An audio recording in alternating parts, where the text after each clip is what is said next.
하나님 앞에서 나는 존귀한 자입니다. 내 옆에 있는 분도 존귀한 자입니다. 사랑합니다. 축복합니다. 오늘은 교회력으로 사순절 첫째 주일입니다. 이 사순절 기간에는 우리의 시선이 그 어느 때보다도 나 위에 고난당하신 주님의 십자가로 향하는 시간입니다. 단순히 십자가를 바라보는 것이 아니죠. 왜 하나님의 아들이신 예수 그리스도, 생명이신 예수 그리스도가 흉악한 죄인이 달려야 십자가에 죽으셨는가, 그 의미를 깊게 생각하면서 믿음으로 바라보는 것입니다. 믿음으로 바라볼 때 십자가는 우리에게 큰 능력이 되는다고 성경은 말씀합니다. 세상 사람들은 믿음이 없기 때문에 십자가는 미련한 것으로밖에 보지 않는다라고 성경은 말씀하고 있습니다. 하지만 구원은 얻는 우리에게 믿음으로 십자가를 바라볼 때 하나님의 두나미스, 하나님의 능력이 된다라고 말씀하고 있는 것이죠. 이제 사순절 한 주일 한 주일을 우리가 보내면서 우리가 왜 주님이 십자가에 달리셨는가, 생명이신 그분이 왜 죽으셔야 했는가, 우리가 여기에 대한 분명한 답을 얻어야 됩니다. 그렇지 아니하고 주일마다 사순절이라고 하는 단어를 반복적으로 듣고 끝난다면 절기를 통해서 주시는 하나님의 은혜를 경험할 수가 없습니다. 무엇보다도 우리는 사순절 기간 동안 주님의 십자가를 바라보면서 우리 허물과 죄를 다 하나하나 끄집어내는 거예요. 그리고 참여하면서 회개하면서 하나님 앞에 나아갈 때 계산할 수 없는 하나님의 사랑을 더 깊이 깨닫게 될 줄로 믿습니다. 그런 유익한 복된 사순절의 나날들이 이어질 수 있기를 주님의 이름으로 축복합니다. 여러분, 우리가 살아가면서 힘든 것 중에 이 자녀 농사가 힘들다, 그렇게 표현합니다. 자녀 양육하는 것 힘들지요. 다 경험해 봅니다. 하지만 힘든 것만은 아니잖아요. 우리 자녀들을 통해서 누리는 기쁨도 참 많이 있습니다. 가정에 자녀가 태어날 때 태어나는 아이 본인은 모르지만 그 태어나는 순간 부모들과 가족들은 얼마나 기뻐했던가요. 그리고 그 자녀가 성장하여 학교를 입학하고 또 졸업하고 또 직장에 들어가고 또 때로는 승진하고 이런저런 참 좋은 일들로 인해서 자녀로 인한 부모의 기쁨이 많이 있었음을 우리는 경험하며 여기까지 왔습니다. 남자 청년들은 참 군에 입대해서 힘든 시간들 보내고 전역할 때 기쁨이 크다, 이런 공통점이 있는 것 같아요. 어제도 광주에 있는 지인 목사님이 책 한 권을 보내와서 제가 아주 오랫동안 이렇게 책을 읽었는데 그 내용 중에 하나가 그 기쁨에 대한 글을 쓰면서 자기 기쁨 중에 하나가 군생활 전역할 때 하늘을 나는 것처럼 기뻤다, 그런 글 하나를 기록해 놓았던 것을 볼 수가 있습니다. 뿐만 아니죠, 우리가 살아가면서 모르는 것을 배워서 알게 되면 참 그 기쁨은 적지 않습니다. 어려운 시기에 태어나서 학교에 입학하지 않아 글을 읽지 못한 우리 어르신들이 있잖아요. 그런 분들이 늦게 초등학교에 입학을 해가지고 글을 배웁니다. 이전에는 편지가 와도 읽을 수 없어서 옆집에 가서 참 창피해요. 읽어달라고 했는데 이제 한글을 깨우쳐서 편지를 읽을 수 있을 때, 그때 정말 울컥한 마음, 그 감격 속에서 눈물 흘리는 기쁨을 표현하는 것을 볼 수가 있습니다. 이제 졸업 시즌이 지났습니다마는 이번에 92세 이상숙 할머니가 성공회대학교에서 박사학위를 받았어요. 아마 우리 교회에서는 김태순 권사님이 91세로 제일 많지 않은가 생각돼요. 그런데 이분은 92세예요. 92세. 예? 여러분도 다 듣지 않았어요? 한번 해보세요. 예? 92세에 박사학위를 받아서 얼마나 기뻐하던지. 예, 그 기쁨이 보는 제 눈에 선합니다. 그래서 논어에 보면 학이 시습지 불역 여로 유언자원 방내 불역 라코라고 하지 않았습니까? 무슨 말입니까? 배우고 때때로 익히면 또한 기쁘지 아니한가? 친구가 멀리서 찾아왔을 때 또한 즐겁지 아니한가? 논어는 기쁨의 극찬을 배우는 기쁨, 그리고 친구가 찾아오는 기쁨으로 노래했던 것 같습니다. 사랑하는 성도 여러분, 그렇다면 여러분의 인생길에는 어떤 기쁨이 있었습니까? 잠시 그 추억을 떠올려 보십시오. 마음의 기쁨과 얼굴에 찬잔한 웃음이 지어질 것입니다. 그래서 인간은 추억을 먹고 사는 존재인 것 같아요. 요즘은 어떤 일로 기뻐하고 지내고 있습니까? 생각해보니 기쁨은 없고 아픔만 경험되어집니까? 느껴지십니까? 그만큼 겪었던 아픔이 컸기 때문이겠지요. 하지만 일생을 살아가면서 기쁜 일을 경험하지 않는 사람이 어디 있단 말입니까? 기쁨의 원인이 다를 뿐 다 기쁜 일이 있습니다. 하지만 우리 그리스도인들은 특별한 기쁨을 소유한 자들입니다. 특별한 기쁨을 소유한 자들이에요. 세상 사람들이 소유할 수 없는 기쁨을 우리는 소유한 자들이에요. 그 기쁨은 좀 부자로 사는 것, 물질적인 기쁨이 아닙니다. 좀 세상 사람보다 출세한 것, 출세의 기쁨이 아닙니다.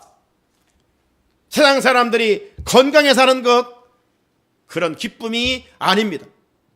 이런 것과는 좋게 비교할 수 없는 그리스도인들만 누릴 수 있는 최고의 기쁨이 있는데 그 기쁨은 영생입니다. 영생. 광야 같은 세상에 살다가 그냥 끝날 존재가 아니다 이 말이죠. 저와 여러분에게는 영원한 천국이 보장되어 있습니다. 그래서 주님 안에 있는 그리스도인들은 연초에 특세에서 말씀드린 것처럼 역전승의 주인공이 될 수밖에 없습니다. 그렇게 하나님은 사도 바울을 통해서 우리에게 항상 뭐하라? 기뻐하라. 항상 뭐하라? 기뻐하라. 명령하고 계십니다. 그렇다면 우리는 의도적으로 힘든 세상, 광야 같은 세상을 살지만 기뻐하며 살아가야 돼요. 예, 하나님의 말씀은 명령이요. 명령은 지켜야 하기 때문입니다. 마음의 기쁨은 항상 얼굴의 웃음으로 나타나는 것이죠. 예. 건강이 안 좋은 사람은 벌써 안색이 안 좋아요. 건강한 사람은 얼굴색이 좋아요. 얼굴이 꽃처럼 환하게 피어 있는 것이죠. 그런 의미에서 우리 그리스도인들은 이 얼굴이 환해야 돼요. 근심에 쌓여 살면서 우거지 인상하고 살면 이 믿음 없는 사람들이에요. 보이는 것이 다인 것처럼 여기고 살아가는 세상 사람과 다를 바가 없는 거예요. 그래서 우리는 어떤 사람이 말한 것처럼 내일이 월요일이죠? 월요일은 왜 웃어요? 원래 우는 날이에요. 월요일은 원래 우는 날. 화요일은 화사하게 웃고 수요일은 수수하게 웃고 목요일은 막 목숨 걸고 웃고 금요일은 금방 웃고 또 웃고 토요일 날은 토실토실 웃고 일요일은 그냥 어떻게? 일 없이 웃는 거예요. 네? 이렇게 살아가는 거예요. 사랑하는 성도 여러분, 미래도 없고 소망도 없는데 웃고 산다면 그 사람은 정신적으로 잘못된 사람이에요. 하지만 미래에 대한 소망이 분명해서 웃는다면 그는 정말 행복한 사람이에요. 우리 하나님은 우리를 웃게 하십니다. 할렐루야. 자녀 문제가 없는 아브라함 아내 사라에게 웃게 하셨잖아요. 하나님은 오늘도 성령을 통해서 우리 가운데 소망을 불어넣으시고 꿈과 비전을 넣으셔서 웃게 하십니다. 말씀의 능력으로 우리를 기쁘게 하십니다. 혹 우리 가운데 아이고 웃어야 할 일이 있어야 웃지. 이런 믿음 없는 생각을 하신 성도는 안 계신지요? 여러분, 웃으면 복이 오고 웃으면 의학적으로 건강하다고 하지 않습니까? 성경적인 말씀입니다. 왜 그래요? 하나님은 우리에게 항상 어떻게 하라? 기뻐하라. 서불사, 항상 기뻐하라. 항상 기뻐하라는 거요. 기쁜 일이 있을 때만 기뻐하는 것이 아니라 고난 중에서도 기뻐하라는 거예요. 그런 말씀을 우리가 묵상하며 실천할 때 살아 계시는 하나님을 만나게 되는 줄로 믿습니다. 좋을 때 기뻐하는 것이야 세상 사람들도 하는 것 아니에요? 고난 중에 감사하고 고난 중에 기뻐하는 것 아무나 할 수 있는 것이 아니라 내 안에 하나님의 말씀이 작동되는 사람, 하나님의 말씀을 묵상하는 사람은 힘들어요. 우리도 감정 가진 존재이기 때문에. 하지만 성령이 내 생각과 마음을 다스리니까 그래, 이때가 감사할 때구나, 이때가 기뻐할 때구나. 말씀이 나를 다스리니까 그 고난 중에서도 원망하지 아니하고 감사하고 기뻐할 수가 있는 것입니다. 그래서 정말 이 말씀으로 나를 체조화시키는 것이 얼마나 중요한지 모르는 것이죠. 자, 그렇다면 하나님은 무엇을 통해서 우리에게 기뻐하며 감사하며 살도록 은혜를 주실까요? 기쁨과 감사를 계속 공급해주는 에너지는 무엇인지 오늘 본문에서 우리에게 하나님께서 말씀해 주시고 있습니다. 자, 7절을 같이 읽어보겠습니다. 7절 시작. 내가 주의 의로운 판단을 배울 때에는 정직한 마음으로 주께 감사하리이다. 아멘. 여기 판단도요, 말씀의 또 다른 표현이에요. 시편 119는 지금 구구절절 말씀이라는 단어가 아닐지라도 규례, 법도, 도, 증거, 판단 이런 게 다 지금 말씀이라는 단어예요. 이 말씀이라는 단어는 이 히브리어로 미슈파트라는 말인데요. 이것은 법정적이고 선고적인 측면이 강한 단어입니다. 자, 법정에서 판사가 판결을 하면요, 이제 다 어떻게 지켜야 되잖아요. 10개월 봉사해, 징역 몇 년 하면 그걸 지킬 수밖에 없는 거예요. 따라서 오늘 주의 이 판단, 주의 말씀, 주의 종들을 통해서 강단에서 선포되어지면 그냥 듣고 끝나는 것이 아니라 이 말씀을 하나님께서 나에게 주신 말씀으로 받고 순종하라는 것이죠. 지키라는 것이죠. 여러분, 법을 만든 목적은 뭐예요? 사회 질서를 세우기 위함이에요. 사회 질서. 그럼 사회 질서를 세우기 위해서는 어떻게 해야 될까요? 법을 지켜야 돼요. 법을 지켜야 되죠. 자, 이처럼 하나님께서 이스라엘 백성들에게 율법을 주신 목적은 지키라고 주신 거예요. 그러면 우리도 하나님의 말씀을 지켜야 되는 것이죠. 출애굽기 24장 3절입니다. 모세가 와서 여호와의 모든 말씀과 그의 모든 율례를 백성에게 전하매 그들이 한 소리로 응답하여 이르되 여호와께서 말씀하신 모든 것을 우리가 준행하리이다. 하나님께서 모세에게 율례와 규례를 다 들려주었어요. 하나님의 말씀을 받은 모세가 백성들에게 와서 선포했어요. 그러니까 그때 백성들의 반응이 뭐예요? 하나님의 모든 말씀을 우리가 다 준행하리이다, 이렇게 화답을 했어요. 지키겠다는 거예요. 우리나라는 법치국가입니다. 다양한 법들이 존재하고 백성들은 법을 지켜가야 합니다. 법을 무시하면 대가를 지불해야 되죠. 정치인들은 선거법을 지켜야 돼요. 그리고 국민들은 세법을 지켜야 되고요. 지난번 말씀드린 것은 운전자들은 교통법규를 지켜야 됩니다. 운전하면서 교통법규를 무시하고 신호등을 무시하고 급하다고 가다가는 사고 날 확률이 많이 있잖아요. 차선도 잘 지켜 운전해야 됩니다. 지난 12일이죠. 참 공부 열심히 해서 좋은 대학에 들어갔던 고려대 학생들 5명 스키 동아리 회원들이 그 모든 동아리 훈련을 마치고 새벽에 고속도로로 오다가 차선을 넘어가지고 반대편 이 가드레일과 충돌하여 화재가 발생해서 5명이 다 죽었어요. 네? 그 좋은 대학에 들어가서 꿈과 비전을 가지고 정말 공부해서 귀하게 자라갈 학생들이 그만 이렇게 차선을 탈선해가지고 가드레일을 부딪혀서 문이 열리지 않아서 화재가 나 5명이 죽었어. 참 너무 아프더라고요. 사랑하는 성도 여러분, 하나님께서 우리에게 판단, 법규, 규례 이런 것을 주신 것은 지키라고 주신 거예요. 우리가 하나님의 법을 잘 지키면 어떤 복을 약속했는가? 레위기 18장 4절로 5절에 보니까 너희는 내 법도를 따르며 내 규례를 지켜 그대로 행하라. 나는 너희 하나님 여호와이니라. 너희는 내 규례와 법도를 지키라. 이 사람이 이를 행하면 그로 말미암아 뭐예요? 살리라. 나는 여호와이니라.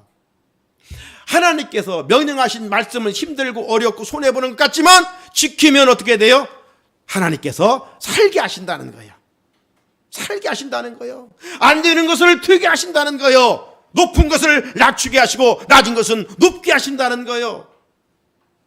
하나님의 앞장서 해결해 주신다는 거예요. 어떤 자에게? 하나님의 말씀을 지키는 자에게.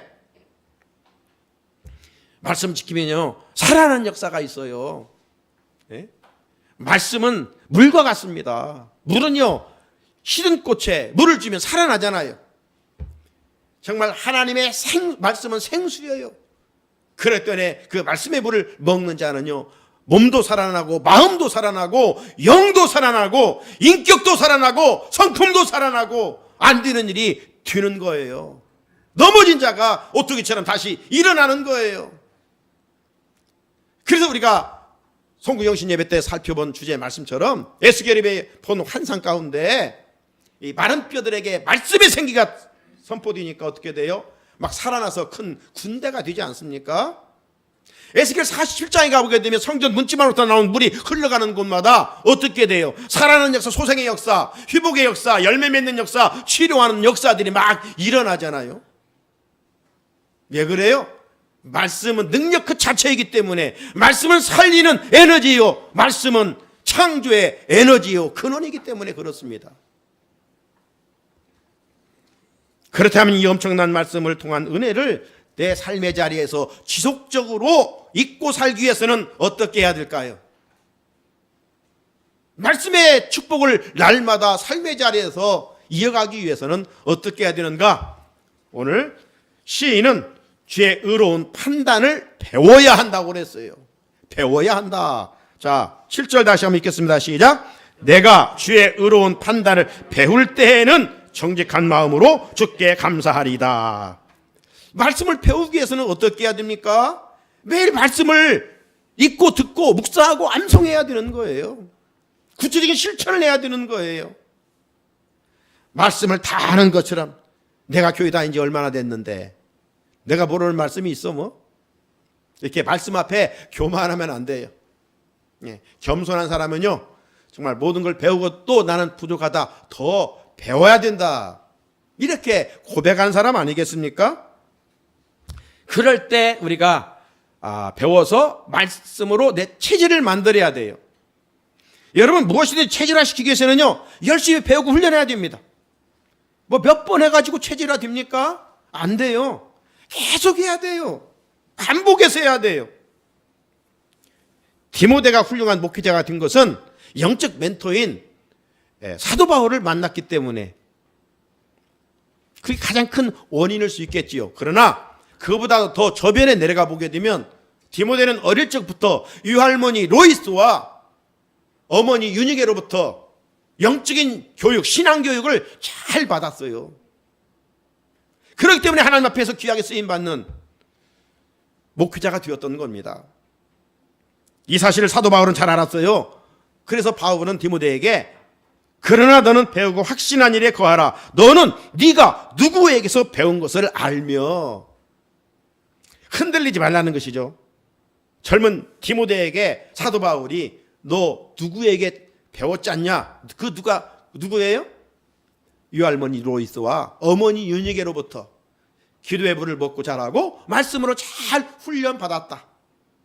그걸 잊지 말라 권면하고 있는 것입니다. 배움은 한 사람을 거목으로 만들어가는 것입니다. 코로나19 엔데믹 이후에 새해를 맞아 신문에 보니까 스포츠 용품 판매가 아주 급증했답니다. 온라인 쇼핑몰 롯데온은 2023년 금년 1월 1일부터 8일까지 건강 운동용품 매출을 분석한 결과 헬스 보충제 매출이 전년 동기와 비해서 350%나 늘어났어요. 여성들이 주로 찾는 요가 필라테스의 의료 매출도 290%, 수영복도 50% 늘었어요. 이만큼 사람들은 새해를 맞아 건강하기를 소원하고 있는 것이죠. 건강에 많은 관심을 가지고 살아갑니다. 그런데 여러분, 헬스를 하든 필라테스를 하든 수영을 하든요, 내 마음대로 그냥 하면 안 돼요. 오히려 내 마음대로 하다가는 건강을 해칠 수가 있습니다. 몸을 다칠 수가 있어요. 그렇기 때문에 먼저 코치로부터 잘 배워야 돼요. 기본기를 잘 배워야 돼요. 거기에 실력이 탄탄하게 붙어가는 것이죠. 단계적으로 배워야 운동의 효과가 증가되는 것입니다. 무조건 열심히만 낸다고 되는 게 아니에요. 제가 이제 그 화요일 날 목요일 날 한 2시간씩 밤에 동싸움에서 탁구를 쳐요.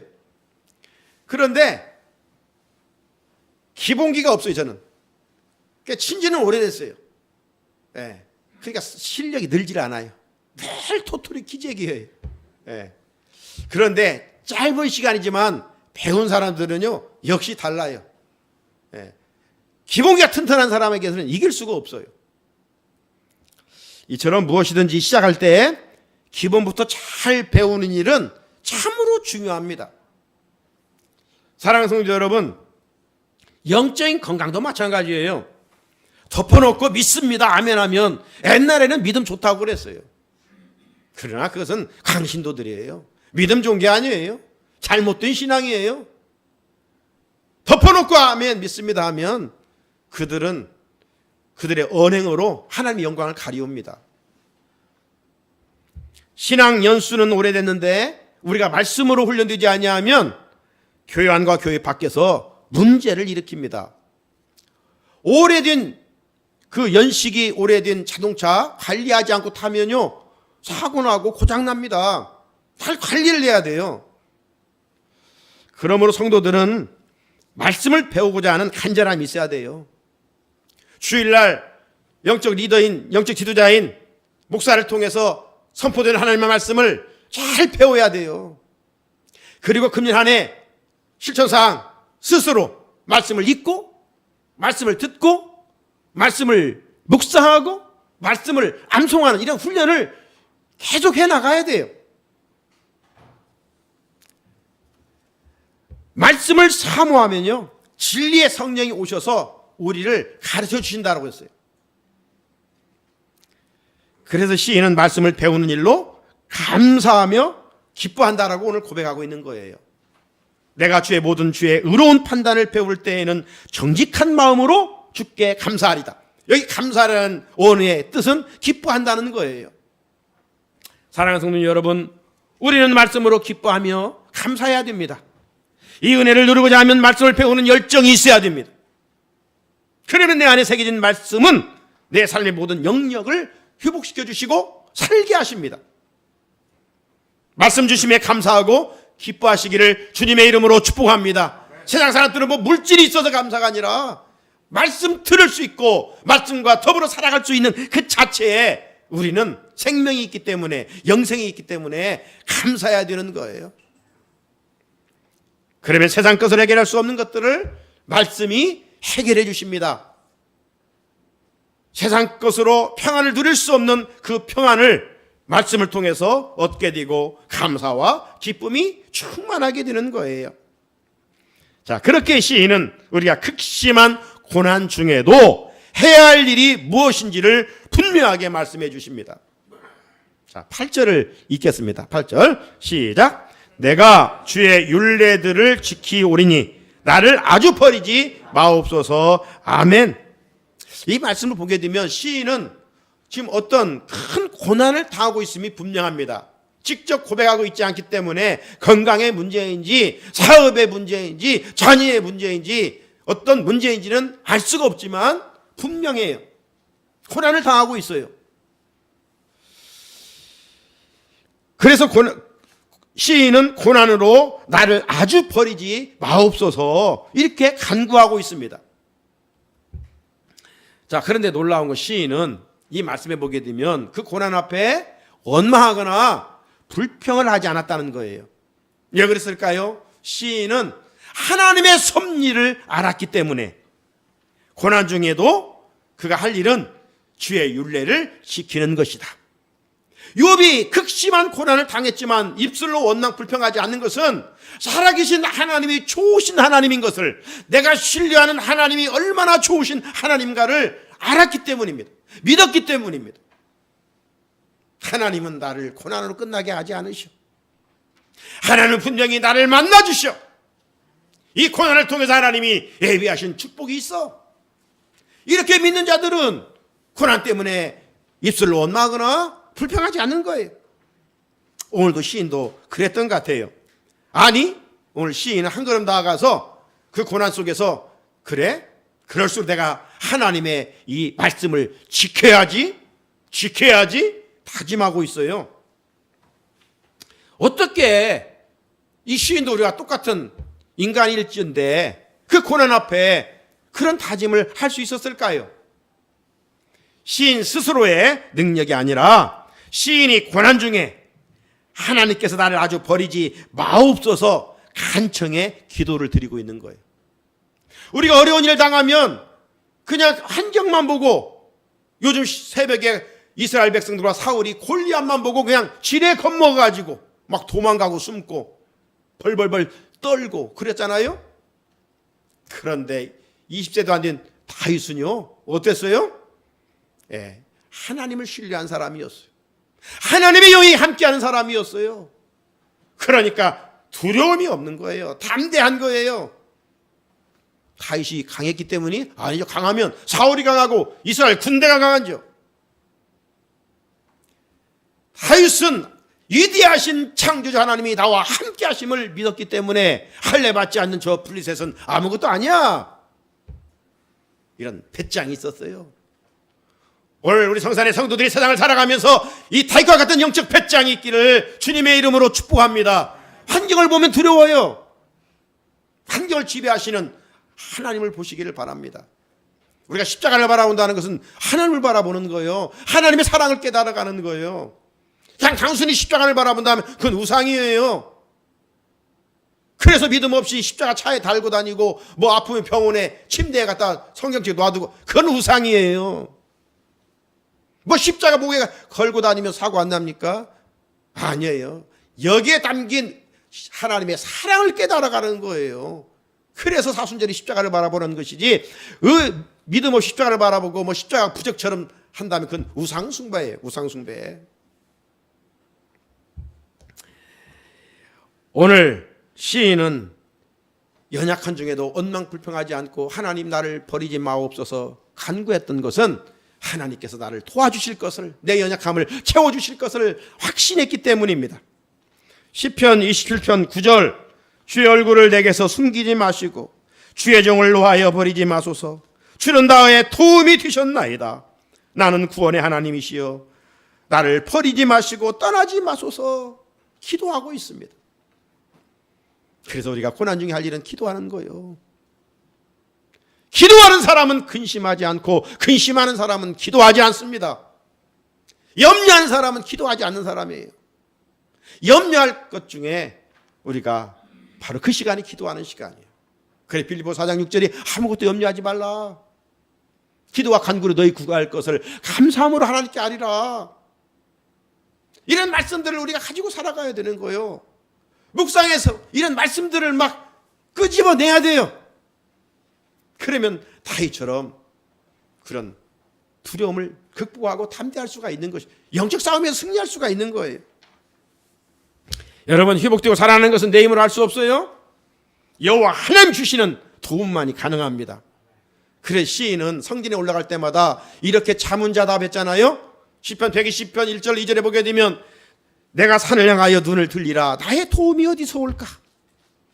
우리는 도움이 필요한 자들이에요. 이스라엘 백성들이 성전에 올라갈 때마다 도움이 필요했잖아요. 나의 도움이 어디서 올까? 나의 도움이 어디서 올까? 이렇게 던졌다가 스스로 답을 합니다. 나의 도움은 천지를 지으신 여호와 하나님에게서로다. 할렐루야. 우리에게 도움을 주시는 분은 천지를 지으신 여호와 하나님이십니다. 이 사실을 알았던 다윗은 그래서 시편 18편 1절에서 나의 힘이 되신 여호와여 내가 주를 사랑하나이다. 할렐루야. 따라서 합시다. 나의 힘이 되신 여호와여 내가 주를 사랑하나이다.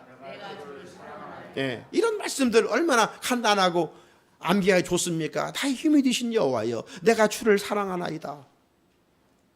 세상 사람들은 이것이 힘이다 저것이 힘이다 할 때 우리의 힘은 여호와 하나님이시오. 그 하나님은 천지를 창조하신 분이시고 내 모든 형편을 알고 계시는 하나님이시오. 없는 것을 있게 하시고 죽은 것을 살게 하시는 하나님이시오. 하나님이 나를 도와주시겠다는 거요. 나와 함께 하시겠다는 거요. 내 안에 계셔서. 네. 그러면 우리가 주님을 사랑한다는 것을 무엇으로 증명할 수 있어요?